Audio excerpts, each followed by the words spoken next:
Sir पकाते हैं और सर पकाते हैं। अहम विद्याधरा कपड़े सुदर्शन की कृता।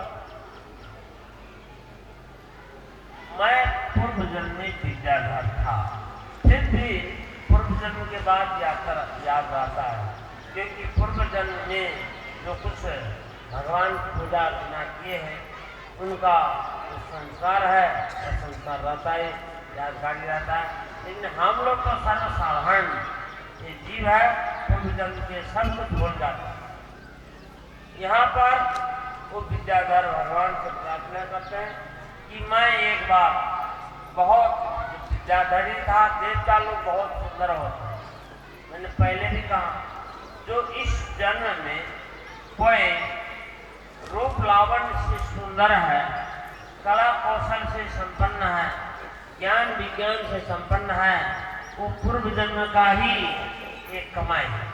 सबका अपना अपना कमाई है। कोई रूप सौंदर्य को लेकर आते हैं, कोई धन को लेके आते हैं, कोई विद्या को लेकर आते हैं, कोई भक्ति को लेके आते हैं, कोई योग को लेके आते हैं।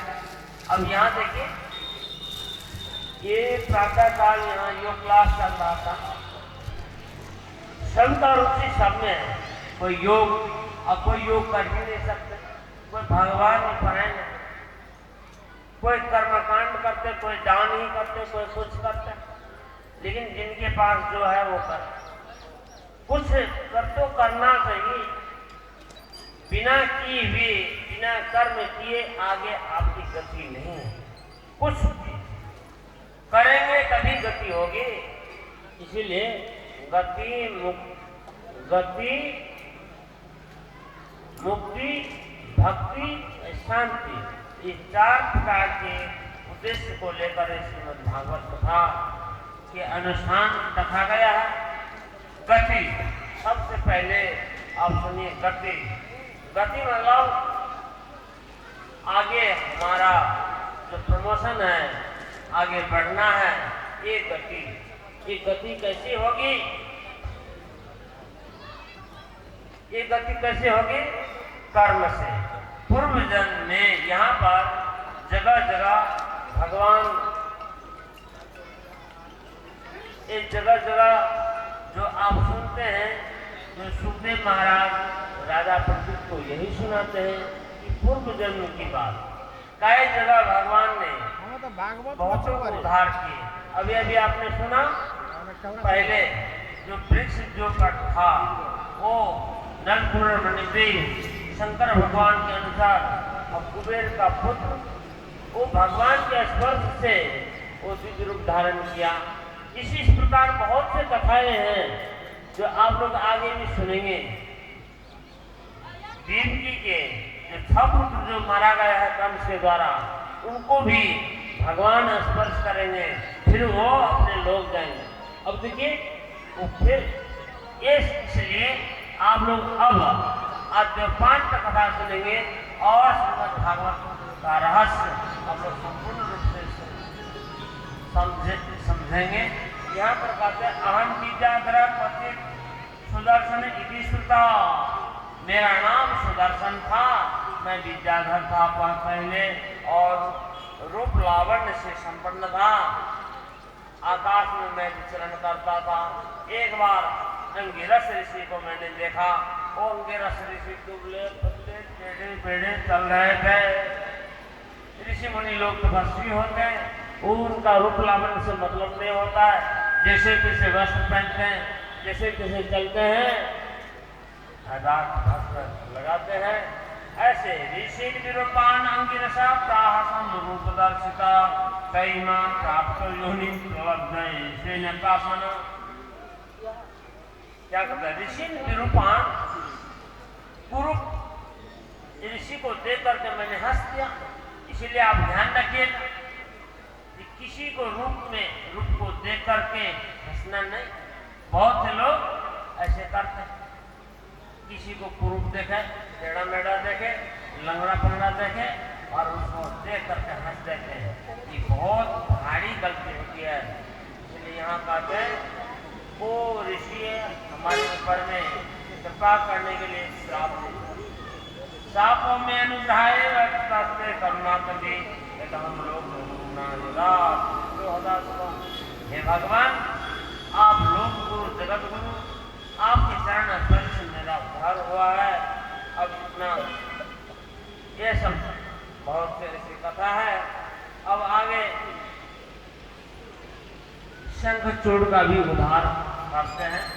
शंखचूड़ जब गोप बालक लोग खेलते थे तो एक बालक को गुप्त रूप से छिपाते जाते थे। जब पता चला तो कृष्ण भगवान उनको भी वध कर देते हैं।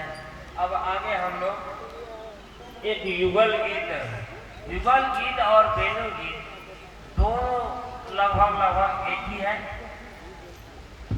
एक ही बात की यहाँ प्रतिपादन किया। जो कृष्ण भगवान जब वृंदावन गाय चराने के लिए जाते हैं और आते हैं और उस समय में बांसुरी जब बजाते हैं, उस बांसुरी का प्रभाव इस भूमंडल से आकाश स्वर्गलोक तक उसका प्रभाव पड़ता है। और पशु पक्षी की पतंग से लेकर के ब्रह्मा आदि देवता को भी प्रभावित करता है। अब एक दो श्लोक हम यहाँ चर्चा करते हैं कि उस बांसुरी से क्या प्रभाव पड़ा। व्योमयान वनिता सहसी नई विस्मिता सदुपधार्य सलंजा काम मार्ग समर्पित नित्या कसम येयु अपस्मित नीत्या।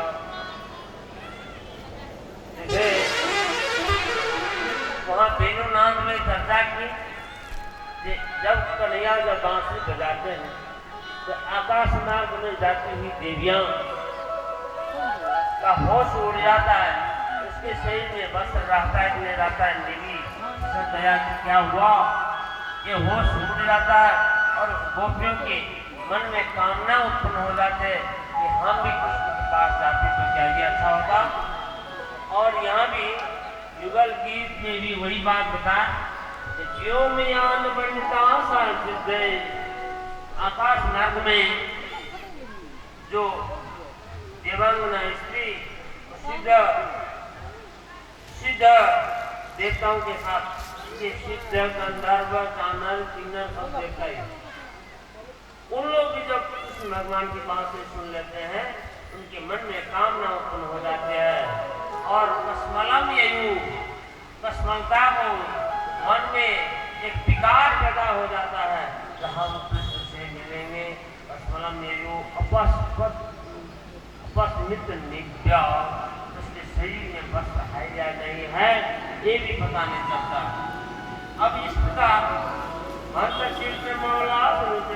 हार हाथ नंद सुनो रे माता जनानम नर्मदोयर्हि पूजित वेणु। कृष्ण भगवान बांसुरी बजाते हैं तो चित्र मामलास कृष्ण भगवान की बांसुरी सुन के मानो भीख में लिखा हुआ चित्र है, बिल्कुल डगमग नहीं, बिल्कुल हलचल नहीं होता, ऐसी स्थिति हो जाती है। अब आगे यहाँ तक आते हैं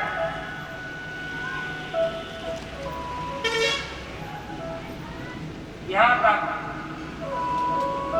महादत्तमन संकित देता मंद मंद मनु गर्गति मेरा सोजन जगर सत्य मनोधि भायात दी दधत प्रतपत्रम। महादत्तमन संकित ये मेघ देखिए, ये मेघ भी कृष्ण भगवान के बांसुरी के बेसुर न हो जाए इसीलिए मंद मंद मंद गर्जन करता है और उस स्वर में अपने स्वर को भी मिलाता है। श्रवण शास्त्र दुधार्य सुनेशा शब्द सर्व परमे पुरोगा तवया आनंद गंधर गीता तस्मनम येयु अनिश्चित तत्वा। बहुत सुंदर बात यहाँ पे बता रहे हैं। कहते हैं श्रवण शास्त्र दुधार्य सुनेशा शब्द सर्व परमे पुरोगा। इंद्र ब्रह्मा आदि सभी देवता जब कृष्ण भगवान की बांसुरी सुनते हैं तब उनकी हालत क्या होती है। कवि आनंद गंधर्व चित्ता कसमलम येयु अनिश्चित